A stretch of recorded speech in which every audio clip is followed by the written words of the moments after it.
Ladies and gentlemen, welcome back to my channel, Financial Intelligence. I'm your host, Joseph Juarez Conley, and today's topic of discussion is going to be a new monetary system. But like I say before every video, ladies and gentlemen, I'm not a financial advisor, I'm not a financial analyst, I'm just a student of basic financial education.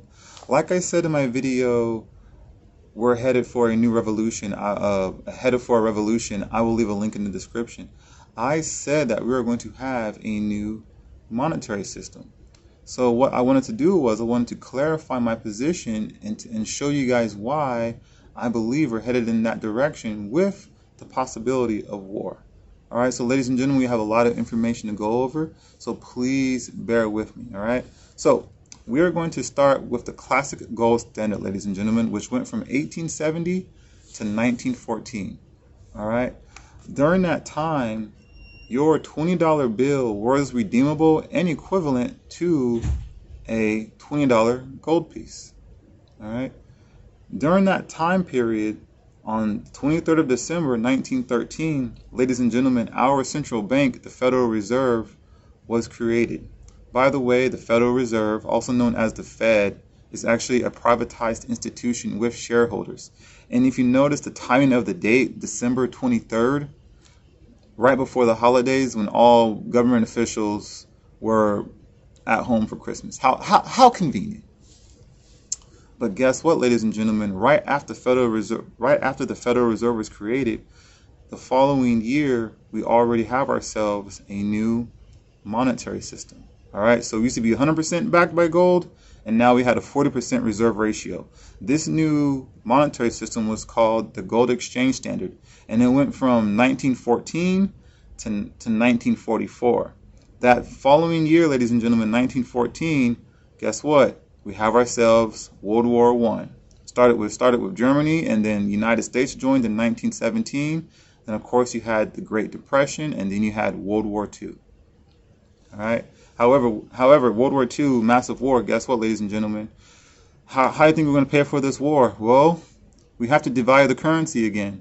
And so now, ladies and gentlemen, we have ourselves a new monetary system, also known as the Bretton Woods Agreement. And this goes from 1944 to 1971.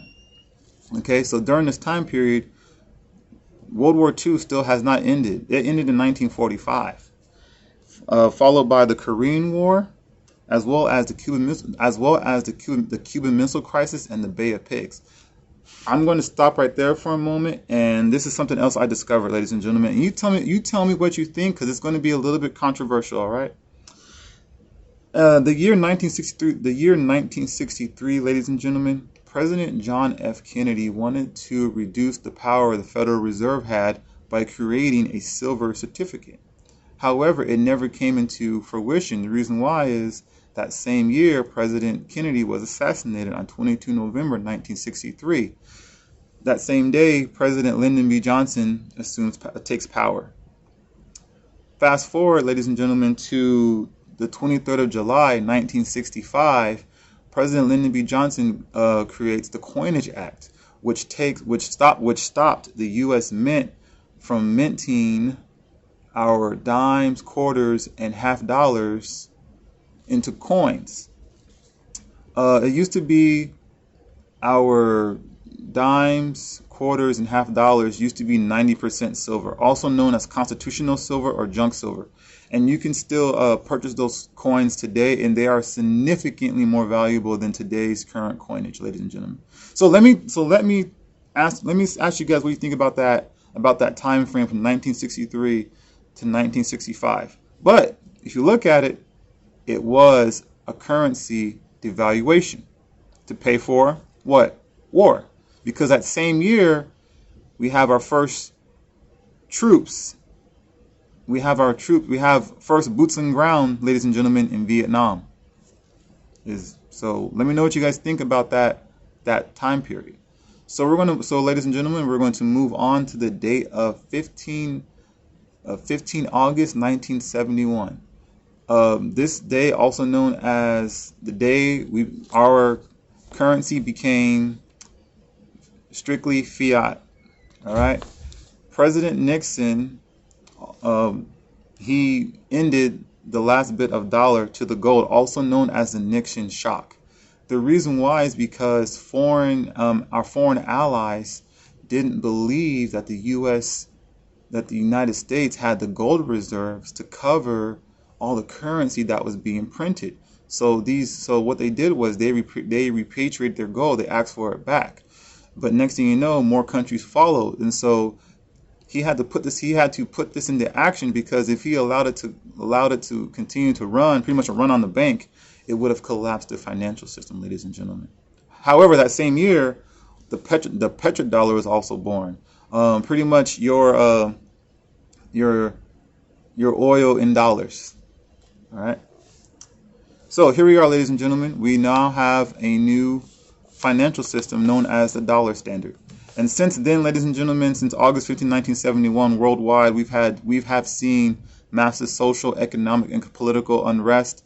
And guess what? The people in banking and government, they don't care. You name it.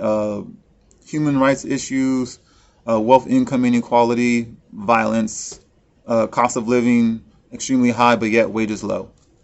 All right, and so we've been seeing that since that date, ladies and gentlemen. Also, of course, during that time frame, since then, we've had more war.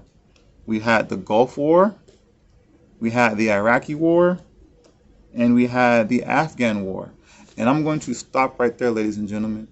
Did you know the nickname for Afghanistan is the graveyard of empires? Let me explain.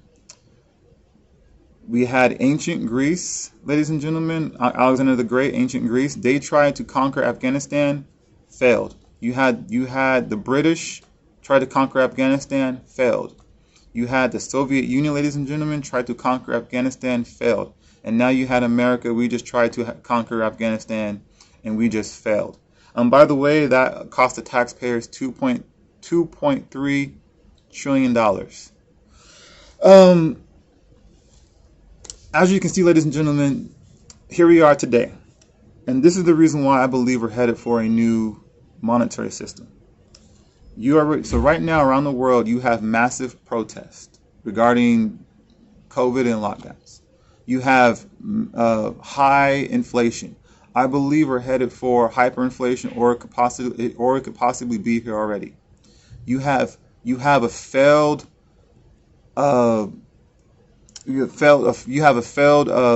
failed war that was extremely expensive with the fall of Afghanistan.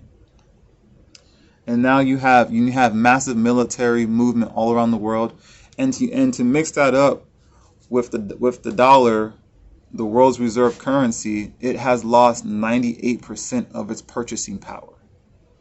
So, ladies and gentlemen, as you can see, this is the reason why I believe we're headed for a new monetary system, because we like I say, they're dividing the currency, and then you have massive military movement worldwide. All right. So, ladies and gentlemen, let me know what you think about what we discussed today. I'd like to say, please like the video, please share the video, please share and subscribe. But like I always say before I end every video, ladies and gentlemen, please self-educate. Please always share the knowledge, but always, like I always say, always educate others, because you never know who this video is going to reach. Thank you, and have a very good day.